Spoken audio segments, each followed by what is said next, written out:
आता आपण वेताळ टेकडीवर आलेलो आहोत आणि हा असा रस्ता आहे, हा जातो गोखलेनगरकडे.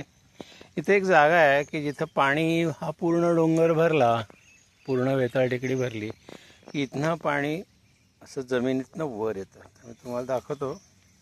आता पाऊस थांबून तसं बऱ्यापैकी 2-3 दिवस झालेत, पण इथे पाणी असं जमिनीतनं वर येतं. या जागी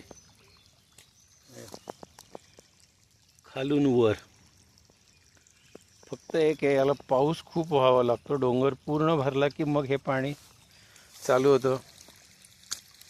दरवर्षी पावसाळ्यात असं होईलच याची काही गॅरंटी नाही. पाऊस किती होतो त्याच्यावर अवलंबून. अशी वेताळ टेकडी.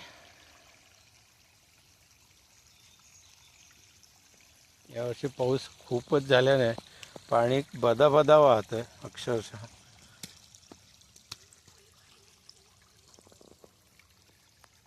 हे पाहिजे इकडून, इथून वरून पाणी वाहतं, पण पाण्याचा मूळ जो वाहण्याची जी जागा आहे म्हणजे पाणी खालून वर येण्याची, ती ही आहे. यावर्षी मी पाहिलेलं सगळ्यात जास्त त्याचा फ्लो आहे.